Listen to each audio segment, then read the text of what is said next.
Hello दोस्तों, आप लोगों का सरोज एकेडमी में स्वागत है। देखिए क्या है, जो एंशियंट हिस्ट्री है इसके पार्ट थर्ड आए हुए हैं। क्या है इसका मतलब, आप लोगों को बहुत ही इम्पोर्टेंट न्यूज़ मिलने वाला है। ठीक है, इसके बारे में ये कौन है, जो बिंदुसार और सम्राट अशोक हैं, इनके बारे में और इन दोनों लोगों के बारे में आप लोगों को बताया जाएगा। ठीक है, तो यहाँ पे हम बता दें कि कौन कौन से एग्ज़ाम के लिए यह बहुत ही इम्पॉर्टेंट है। जैसे यूपीएससी, एसएससी, यूपीपीसीएस, रेलवे, और देखिए जो आरआरसी मतलब आरआरबी का जो एग्ज़ाम चल रहा है उसके लिए बहुत ही इम्पॉर्टेंट है आरआरबी ग्रुप डी का। ठीक है, तो आप लोग बहुत अच्छे से देखिएगा, सभी के लिए इम्पॉर्टेंट है। उससे पहले आप लोग क्या करिए, ये देखिए यहाँ पे क्या लिखा है, टीजीटी और PGT, UP TET, C TET, super TET, सबके लिए है इसमें। ठीक है, अच्छे से पढ़ लीजिए, आप लोगों को कोई नहीं रोक सकता एग्ज़ाम क्वालिफाई करने से। ठीक, तो आप हमारे चैनल को क्या करिए, लाइक करिए और ज़्यादा से ज़्यादा लोग सब्सक्राइब कर लीजिए और ज़्यादा से ज़्यादा लोगों को क्या करिए, शेयर करिए, क्योंकि जितने ज़्यादा लोगों को शेयर करेंगे उतने ज़्यादा लोगों को इसका नॉलेज मिलेगा। ठीक है, और सब्सक्राइब ज़्यादा लोग कर लीजिए जिससे कि, और बेल आइकॉन प्रेस कर देना। ठीक है, बेल आइकॉन प्रेस करने से नोटिफिकेशन आप लोगों को तुरंत मिल जाता है। जैसे ही वीडियो मैं अपलोड करूँगा आप लोगों को नोटिफिकेशन उसका मिल जाएगा। ठीक, तो हम चलते हैं बिना लेट किए अपने क्वेश्चन नंबर फर्स्ट की तरफ। देखिए क्वेश्चन नंबर फर्स्ट क्या है, किस शासक को जैन ग्रंथों में सिंहसेन कहा गया था। तो सिंहसेन किसे कहा गया था, कौन वह शासक थे। ठीक है, देखिए बहुत ही इम्पोर्टेंट है। ठीक, तो ये कहा गया था किसको, बिंदुसार, ऑप्शन सी। ठीक है, तो इनके बारे में देखिए और कुछ आप लोग जान लीजिए, इनको सिंहसेन क्यों कहा गया था, किस लिए कहा गया था।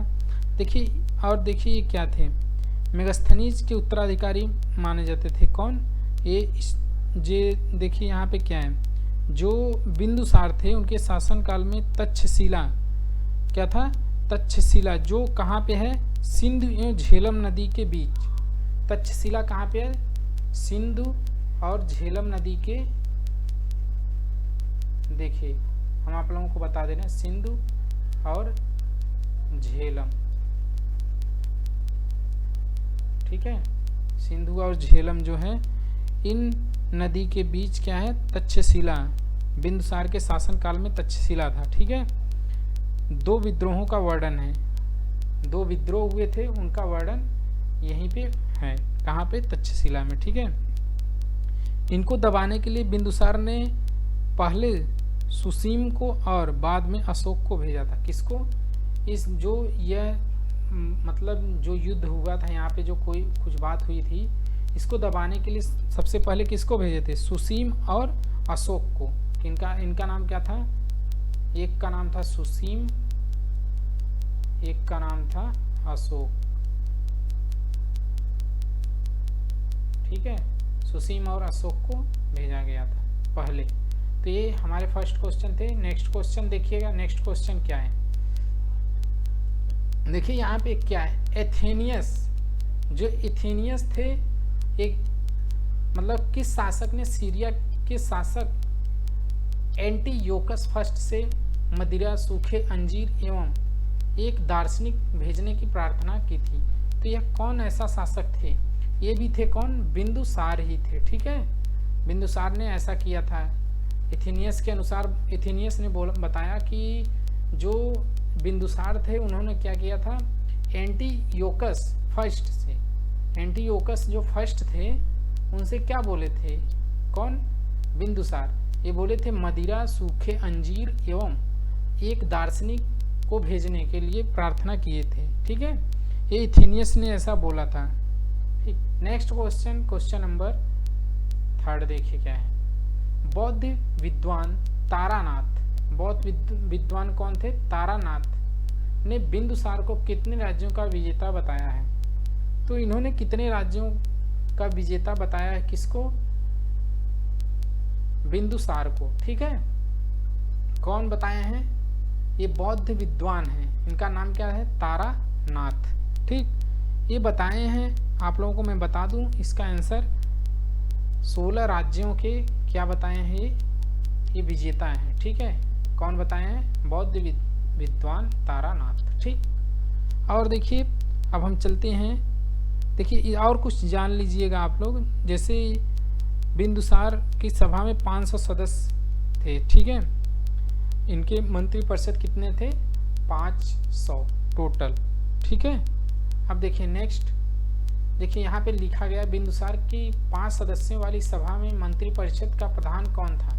तो मंत्रिपरिषद का प्रधान कौन था जो इनका 500 सदस्यों वाली सभा थी? तो इनमें एक नाम था खल्लाटक। ठीक, खल्लाटक थे। ठीक है, next question, question number 5। Bindusara के बाद मगध का उत्तराधिकारी कौन हुआ? अब देखिए जब बिंदुसार ने मगध को छोड़ा तो मगध का उत्तराधिकारी किसे बनाया गया है? पता है किसी को? देखो मगध का उत्तराधिकारी अशोक नाम है, अशोक महान को बनाया गया था। ठीक है, कब बनाया गया था? 269 ईसा पूर्व में। 269 ईसा पूर्व में एक क्या हुए थे? राजगद्दी पे बैठे थे। कहाँ के?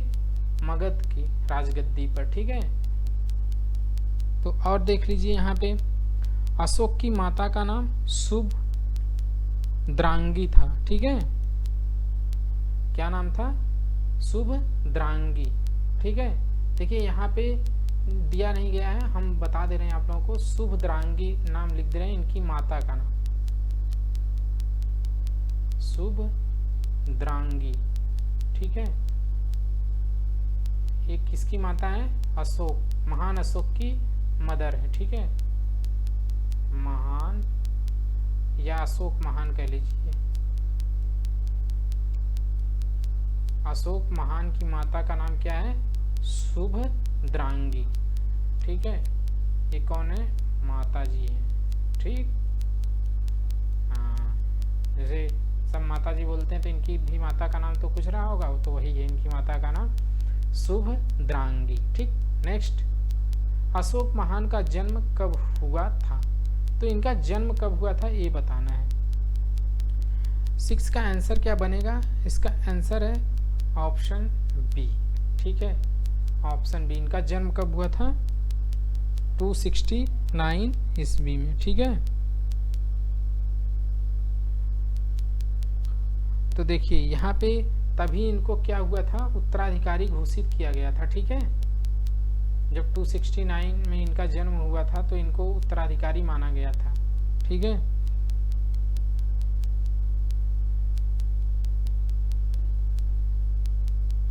अब नेक्स्ट देखिए, सम्राट अशोक की मत का क्या नाम था? मतलब यहाँ पे माता होगा, मिसप्रिंट हो गया है। ठीक है, सम्राट अशोक की माता का क्या नाम था? मैं बता दे रहा हूँ, मत लिखा गया है, माता। ठीक है, सम्राट अशोक की माता का नाम क्या था?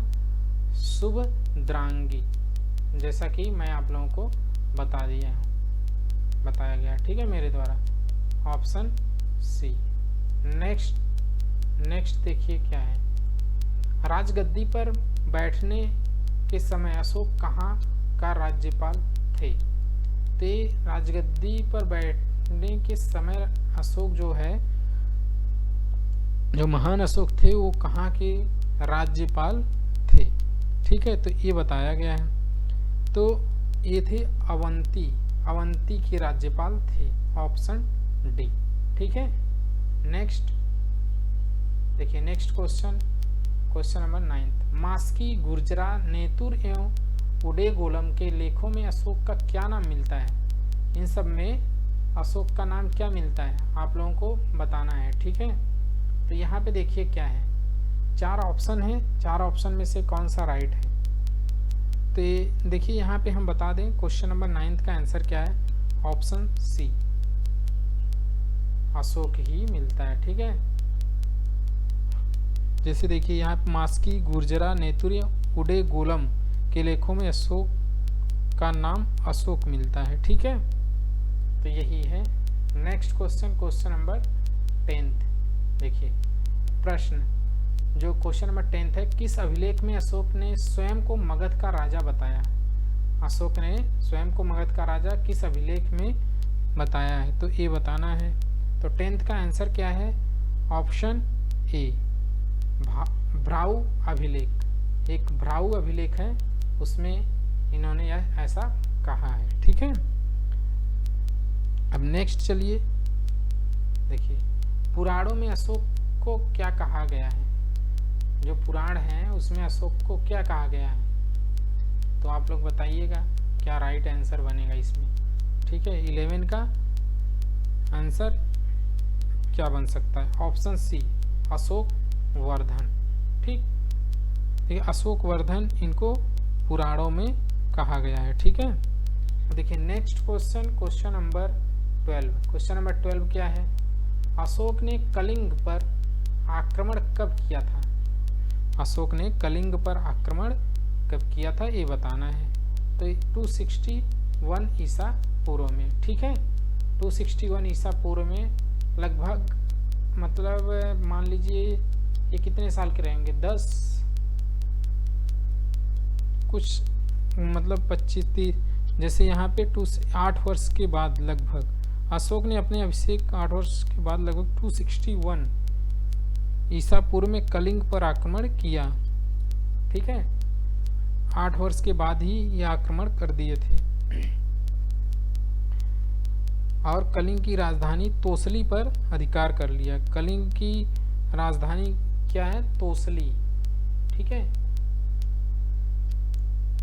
यहाँ पे देखिए लिख दे रहा हूँ।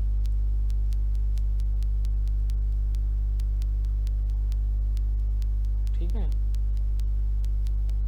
नेक्स्ट क्वेश्चन देखिएगा, क्वेश्चन नंबर 13। किस बौद्ध भिक्षु ने अशोक को बौद्ध धर्म की दीक्षा दी है?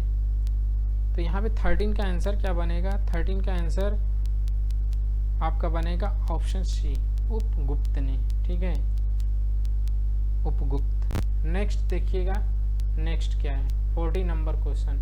किस लेख में अशोक को व्यक्तिगत रूप से बौद्ध धर्म का अनुयायी बताया गया है? 14 का ऑप्शन सी, अहरौरा लेख। यह एक अहरौरा लेख है, इसी में बताया गया। ठीक है, नेक्स्ट 15। देखिए 15 नंबर क्वेश्चन क्या? अशोक ने एक उपासक के रूप में राज्याभिषेक के कितने वर्षों बाद बोध गया की यात्रा की? तो कितने वर्षों बाद? ऑप्शन क्या है इसका?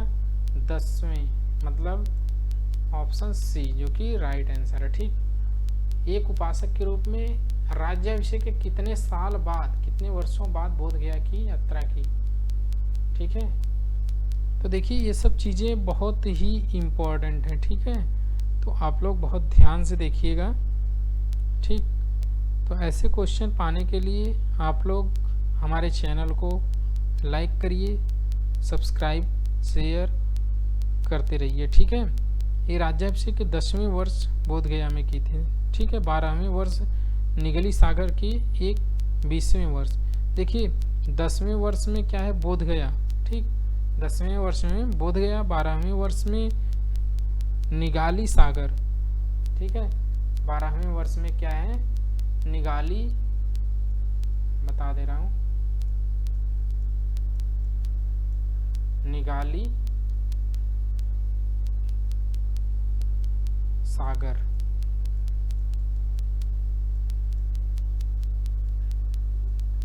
निगाली सागर। और देखिए 20वें वर्ष में लुम्बिनी की यात्रा की। 20वें में क्या कहाँ किए थे? लुम्बिनी में। तो ये सब चीजें जानना जरूरी है। लुम्बिनी की यात्रा 10 साल के थे तो कहाँ का यात्रा किए थे? बोध गया का। ठीक है, ये बोध गया का 10वें वर्ष में। तो ये सब चीज़ें बहुत ही इम्पोर्टेंट हैं। ठीक है, थैंक यू, मिलते हैं नेक्स्ट डे, बाय बाय।